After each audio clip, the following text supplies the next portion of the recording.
Everyone, I once again welcome you all to my YouTube channel English Banisa. So in this video we are going to discuss a poem which is written by P.B. Shelley Ozymandias.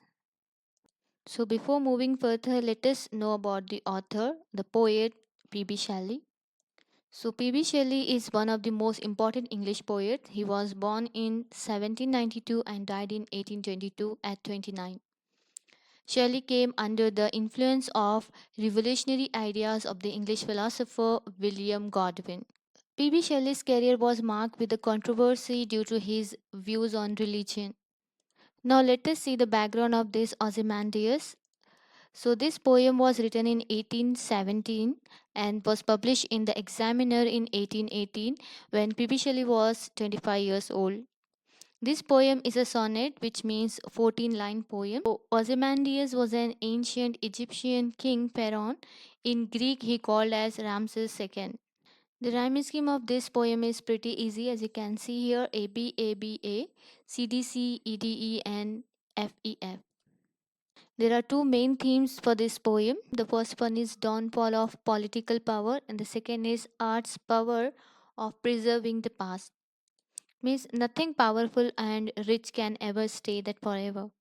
Now let's see the background of this poem. So this poem, as I told you, it consists of 14 lines. So in this poem, the poet met a traveler who came from an old land, that is antique land. So this traveler told the poet about the remains of the statue, as you can see on the screen, which is standing in the desert. So the trunkless legs were of stone. You can see this statue is made up of stone. It did not consist of head, neck, or limbs. And nearby these legs, you can see a face was half sunk in the sand. So it was the statue of the Egyptian king Ramses, which is Pharaoh.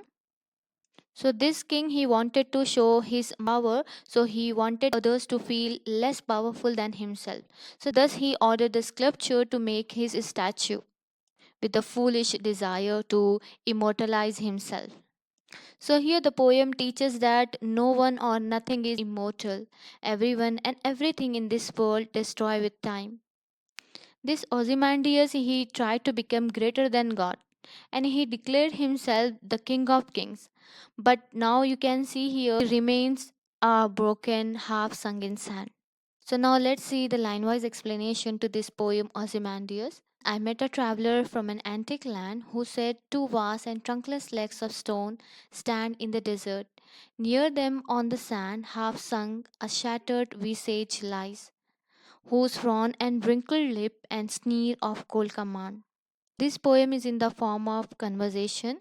The Shelley has described this poem in first person point of view. So I meet a traveler from an antique land means the narrator meets a traveler who is from antique land, which means ancient land, which is referred to Egypt here. Who said? That means so the traveler is talking to the narrator and telling him that there was a huge stone statue which is now crumbling down. He further elaborated those two huge and massive legs, which were the remaining parts of the once grand statue, that are still standing here in the desert.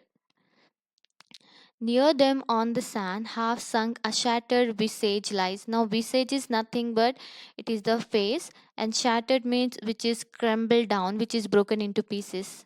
So, the upper part of the trunk of the statue is missing, as you can see in the picture, as it seems to have crumbled and lost over a period of time. And the place is sandy desert, and this space is half covered. Then traveler goes on to describe the expression that still reflected on the face of the statue, despite the fact that the kingdom had fallen with time and the king's glory had faded away. Still, the stone face had expression of arrogance. It had frown, wrinkled lips, and scornful and hustle expression on face, which shows here that a pride and arrogance. These all things show that he disapproved to the people and he believed himself that he is the superior. Now let's see the further lines. Tell that its sculpture, well those passions read, which yet survive stamped on these lifeless things, the hand that mocked them and the heart that fed. So the sculpture of this means the artist. So sculpture is nothing but it is the artist who made this statue. So here the traveler is saying that the sculpture of this statue seems to know the king's arrogant nature. The sculpture skillfully interpreted the king's feelings and emotion on the statue. That emotions that king had no respect for anyone, even for the sculptor who hands created his statue. And on the pedestal, these words appear: My name is Ozymandias, King of Kings. Look on my works, ye mighty and despair. So it was a statue of a ruler of Egypt, the great King Ramses II. He was the great pharaoh, he was an ancient Egypt king. His name was Ozymandias. So the inscription is written on the statue is My name is Ozymandias, King of Kings. Look on my works, ye mighty in despair. So here these lines shows that the king was full of conceit, self-importance and vanity, which thinks of all other as very low in front of him.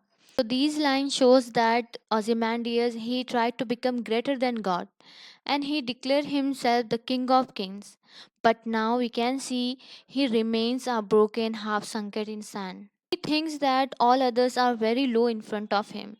And he also says that whoever tries to match up with him, the person will only end up in despair and frustration. Nothing beside remains around the decay of that colossal wreck, boundless and bare, the lone and level sands stretch far away.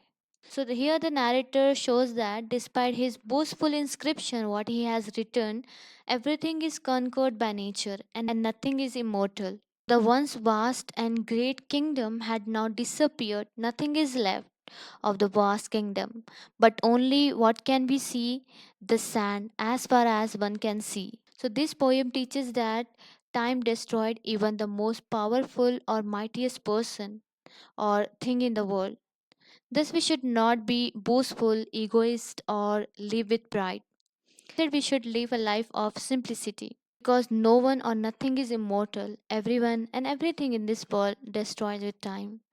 Thus, we should never crave for worldly desires. So, this is all for today's video. I hope it would be helpful for you. Stay tuned for more videos and thanks for watching.